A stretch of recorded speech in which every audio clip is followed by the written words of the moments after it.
warahmatullahi wabarakatuh. Halo teman-teman semuanya. Perkenalkan, nama aku Fani Trani, absen 13 dari kelas 91. Kali ini aku akan menjelaskan tentang buku biografi yang berjudul Inspirasi dan Motivasi dari Bob Sadino. Aku akan menjelaskan rangkuman dari buku tersebut.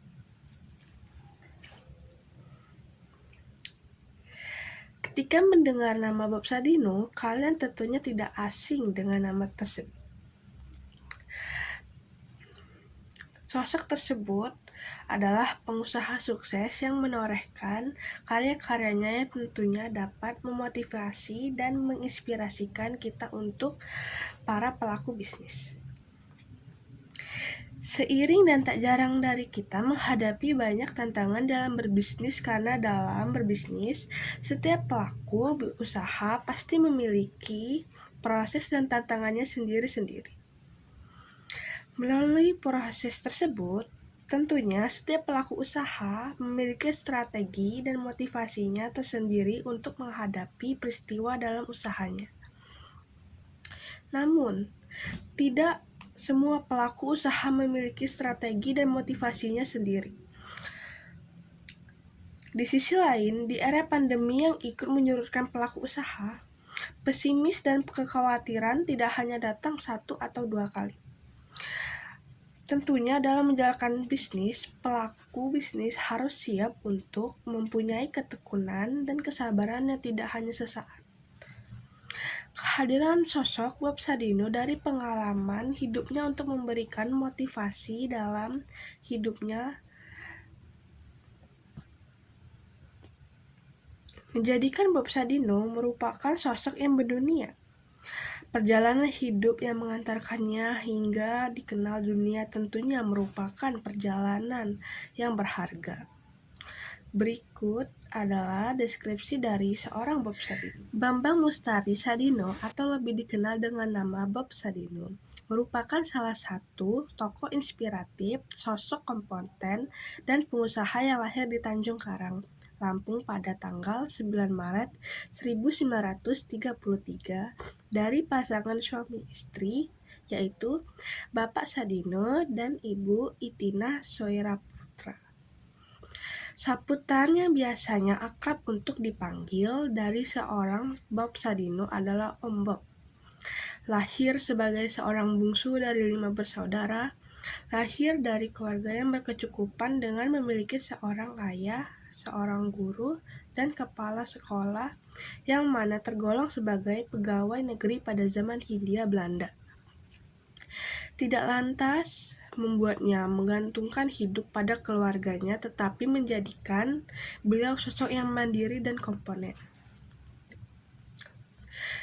Tentunya dengan latar belakang hidupnya yang berasal dari keluarga berkecukupan, Bob Sadino memiliki akses pendidikan yang layak dari sekolah dasar hingga jenjang SMA. Selain itu, Bob Sadino juga mendapat dukungan dari posisi ayahnya yang juga seorang guru di SMP dan SMA Tanjung Karang, Lampung. Akan tetapi, di usianya yang masih 19 tahun, ayahnya meninggalkan Bob Sadino meninggalkan seluruh warisan harta kekayaan keluarganya untuk Bob Sadino. Hal tersebut dikarenakan saudara kandungnya sudah memiliki kehidupan berkecukupan. Meskipun sudah dipercaya dan dimanahi seluruh harta dan kekayaan orang tuanya, di mana privilege sudah dimiliki oleh Bob Sadino, kegigihan dan sifat pantang menyerahnya tak dapat dilawan hingga mengantarkannya sebagai sosok yang mampu menginspirasikan banyak orang. Pendidikannya yang ditempuh yaitu sekolah dasar pada tahun 1947 di Yogyakarta, SMP pada tahun 1950 di Jakarta, dan SMA pada tahun 1953 di Jakarta. Setelah ia tamat menempuh bangku SMA, perjalanan hidup Bob Sadino dimulai. Bob Sadino sempat melanjutkan ke jenjang perkuliahan dan memilih Fakultas Hukum di Universitas Indonesia. Namun, dunia perkuliahannya tidak diselesaikan sampai tamat dan Bob Sadino memilih untuk bekerja.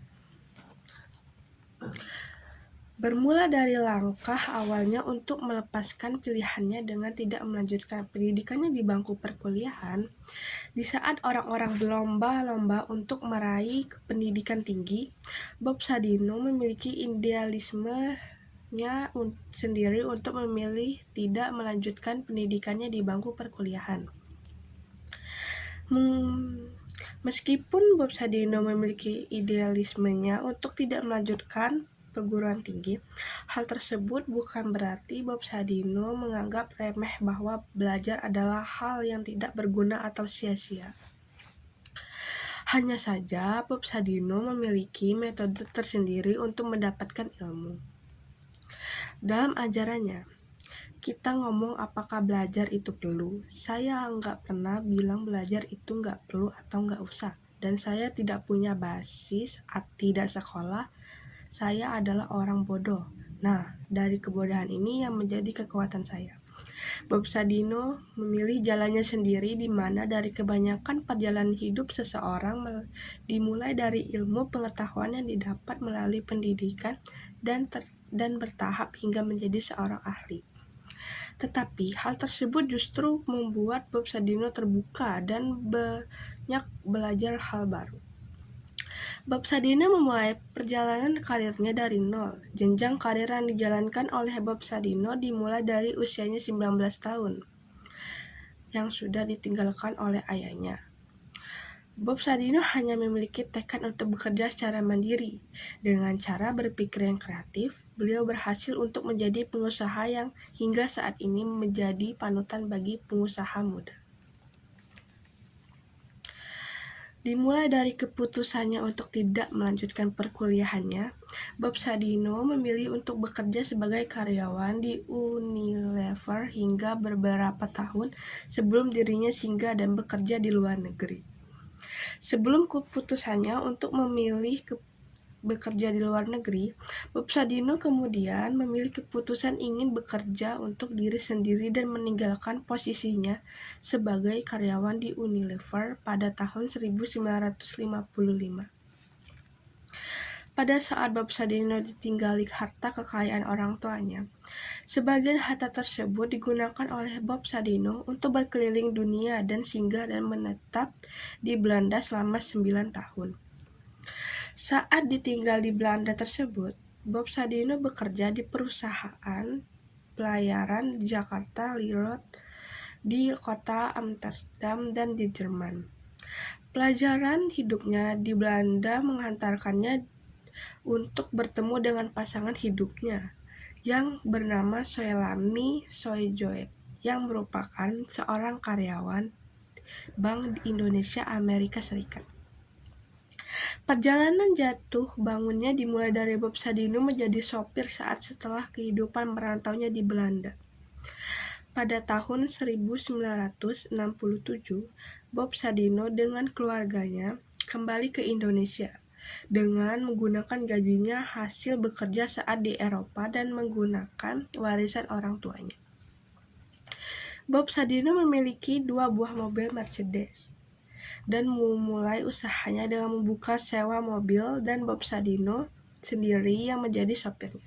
Namun, kehidupan dan tantangan menghampiri Bob Sadino, yaitu suatu hari Bob Sadino mendapatkan kecelakaan yang mengakibatkan mobilnya rusak parah. Berlanjut dari musibah yang didapati oleh Bob Sadino, kerugian yang didapatinya dari akibat kecelakaan membuat Bob Sadino tidak memiliki cukup modal untuk memperbaiki mobilnya. Beliau memutuskan untuk bekerja menjadi kuli bangunan. Pikirnya, hal tersebut digunakan untuk mencukupi kehidupan dirinya dan keluarganya. Upah yang didapatkan pun saat itu hanya cukup untuk memenuhi kebutuhan keluarganya, sehingga Bob Sadino sempat mengalami tekanan hidup dan membuatnya depresi. Dengan banyaknya musibah yang menimpa Bob Sadino, beliau tetap bangkit, yang membuat dirinya sukses hingga saat ini. Dari tekanan hidupnya yang membuatnya depresi, rekan Bob Sadino bernama Sri Mulyono Herlambang yang merupakan pensiunan Jenderal Angkatan Udara yang mana merupakan salah satu perintis usaha ayam ras dan dikenal sebagai pendiri dan pimpinan Perhimpunan Peternak Unggas Indonesia atau PPUI. Menyarankan untuk memelihara ayam hingga memunculkan ide untuk memiliki usaha ternak ayam. Peluang bisnis yang dimiliki oleh Bob Sadino menghasilkan temuan baru bagi dirinya, yaitu mampu memberikan pembeda pada ukuran telur ayam lokal yang mana ukurannya lebih kecil dibanding ukuran ayam yang ada di luar negeri. Kemampuannya dalam memilih peluang dan jejaring pertemanannya yang dimiliki di luar negeri, Bob Sadino berusaha untuk mempelajari cara untuk mengembangbiakan ayam broiler dari majalah peternakan yang berbahasa Belanda karena mengingat bahwa Bob Sadino bukan seorang lulusan sarjana peternakan. Dari kemampuannya untuk mempelajari jenis telur tersebut, Bob Sadino berhasil menjual telur ayam ke tetangga-tetangga di daerah Kemang, Jakarta, yang mana kebanyakan dari tetangganya adalah ekspatri. Penjualan tersebut tentunya dilakukan dari pintu ke pintu, yang tentunya bermodalkan pengalaman hidupnya di Eropa. Kemudian dengan keuletan dan konsistensi yang dimiliki oleh Bob Sadino, penjualan yang dilakukan meningkat dalam sehari. Dari memelihara ayam, Bob Sadino juga belajar dari ayam-ayam yang dipelihara Bob Sadino. Bob Sadino mendapat pelajaran bahwa ayam saja mampu berjuang untuk hidup. Tentunya manusia pun harus bisa. Dalam proses membuka bisnis telur ayam, Bob Sadino tentunya didampingi oleh istrinya. Tantangan yang didapat dari berjualan telur ini pun juga sering berdatangan. Seperti halnya tak jarang Bob Sadino mendapatkan makian, teguran dari pelanggannya dan bahkan pembantu dari orang asing. Tentunya dari tantangan yang dihadapinya tersebut, Bob Sadino dan istrinya terus memperbaiki kualitas usahanya, baik dari barang, dagangannya maupun pelayanannya. Dari proses penjualan telur ayam yang meningkat, Bob Sadino mengembangkan bisnisnya melalui bisnis sayuran. Bob Sadino kembali melihat peluang yang ada di dalam bisnis untuk mengembangkan sayur mayur dan buah-buahan luar negeri yang belum ada di Indonesia. Kemudian Bob Sadino memperkenalkan jagung manis, melon, dan brokoli. Bisnis yang dijalankan kemudian menjadi meningkat dengan drastis hingga menghasilkan perubahan pada diri Bob Sadino yang mulanya Bob Sadino memiliki pribadi yang feodal dari bisnisnya. Bob Sadino meyakini bahwa tahap untuk menuju sukses selalu diawali dengan kegagalan demi kegagalan. Prosesnya dalam berwirausaha tentunya tidak semudah yang dikira. Kegagalan baginya adalah hal biasa. Bob Sadino dan istri pun tak sering jungkir balik, tetapi Bob berpendapat bahwa baginya uang bukanlah nomor satu. Hal yang paling utama dari keseluruhan tersebut adalah kemauan, komitmen, dan berani dalam mengambil peluang dari perubahan tersebut. Bisnis yang dikaloninya pun semakin meningkat. Bob Sadino tak hanya menjualkan sayur mayur saja, tetapi juga memperkenalkan cara berkebun dengan hidroponik di Indonesia agar menghasilkan sayuran segar. Di mana bisnis yang dijalankan oleh Bob Sadino ini merambah ke agribisnis, yaitu hortikultura, di mana pengelolaan kebun-kebun sayur mayur yang bertujuan untuk dikonsumsi orang asing di Indonesia. Sedangkan pada saat itu, sistem peladangan yang diterapkan oleh Bob Sadino belum ada yang menerapkan satupun. Kemudian dari konsep-konsep bisnisnya tersebut, Bob Sadino memutuskan untuk melakukan kerjasama dengan petani-petani lokal untuk mengembangkan bisnis yang dinamakan Camp Farm. Konsep bisnisnya yang terus-menerus meningkatkan menjadi Bob Sadino memutuskan untuk membuka perusahaan yang berupa sebuah supermarket bernama Camp Chicks. Tahun 1970, Chemchix didirikan oleh Bob Sadino, yang mana Chemchix adalah sebuah supermarket yang menyediakan berbagai macam produk pangan impor yang disediakan untuk masyarakat Jakarta. Supermarket milik Bob Sadino ini lokasinya berada di Jalan Kemang Raya No. 3-5, Jakarta Selatan. Dibukanya supermarket ini, bisnis menjadi semakin meningkat, yang mana 5 tahun kemudian Bob Sadino memanfaatkan peluang dari meningkatnya permintaan daging sosis dengan mendirikan sebuah perusahaan bernama Kemfood yang didirikan pada tahun 1975, yang mana Kemfood merupakan pelopor industri daging olahan di Indonesia. Produk yang menjadi andalan dari Kemfood ini adalah burger, bakso, nugget, dan olahan daging. Tercatat sebagai perusahaan sukses pada tahun 1985, di mana tercatat rata-rata penjualannya terus konsisten, yang berkisaran 40-50 ton daging segar, 60-70 ton daging olahan, dan 100 ton sayuran.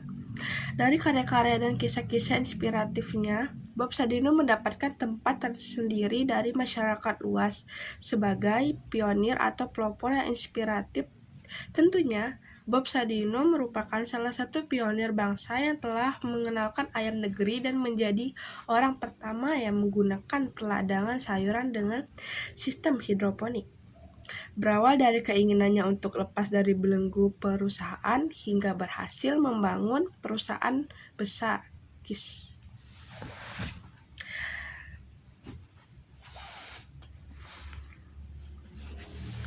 Cukup sekian video dari saya. Maaf bila ada kata salah maupun ucapan saya. Saya akhiri. Wassalamualaikum warahmatullahi wabarakatuh.